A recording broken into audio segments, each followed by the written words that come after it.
কক্সবাজারের রোহিঙ্গা ক্যাম্পে পলিথিনে মোড়া ঝুপড়ি ঘর আর সীমিত জীবনের মধ্যে প্রতিদিন জন্ম নিচ্ছে নতুন স্বপ্ন। সেই স্বপ্নের গন্তব্য ক্যাম্পের সীমাবদ্ধতা পেরিয়ে মালয়েশিয়া বা মধ্যপ্রাচ্য পৌঁছানো। তবে সেই স্বপ্নের পথ ভয়ঙ্কর প্রতারণা ও ঝুঁকিতে ভরা।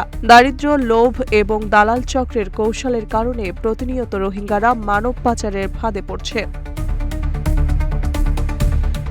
স্থল ও জলপথে প্রশাসনের কঠোর নজরদারির মাঝেও মালয়েশিয়া পাচারের চেষ্টা থামছে না।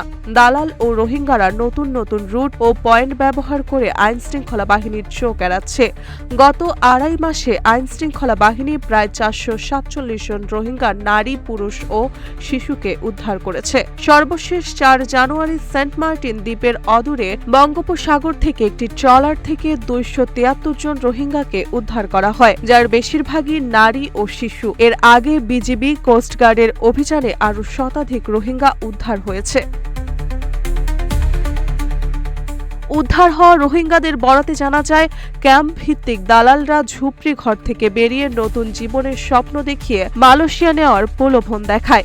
অবিবাহিত নারীদের বিয়ে, যুবকদের ভালো বেতনে চাকরির প্রতিশ্রুতি দেওয়া হয়। আবারও কিছু রোহিঙ্গাকে ভয় দেখানো হয়, ক্যাম্পে থাকলে একদিন মিয়ানমারে ফেরত পাঠানো হবে।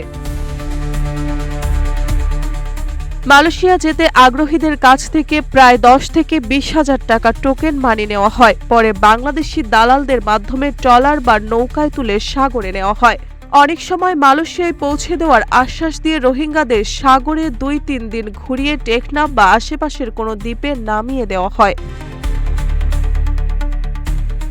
উইন্ডরক ইন্টারন্যাশনালের মানব পাচার রোধ প্রকল্পের সমন্বয়ক বলেন, মূল হোতারা ধরা না পড়ায় এই ধরনের মানব পাচারের চেষ্টা থামছে না। কক্সবাজার জেলা প্রশাসন ও আইনশৃঙ্খলা বাহিনী জানান, উপকূল ও সাগরের ঝুঁকিপূর্ণ পয়েন্টগুলোতে নজরদারি জোরদার করা হয়েছে।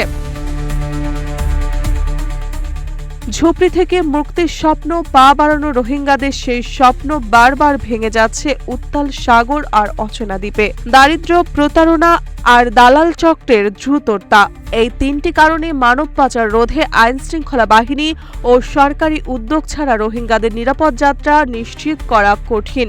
সচেতনতা বৃদ্ধি, গোয়েন্দা অভিযান এবং দালাল চক্রের মূল হোতাদের গ্রেফতারই একমাত্র সমাধান। নিউজ ডেস্ক, রূপালী বাংলাদেশ।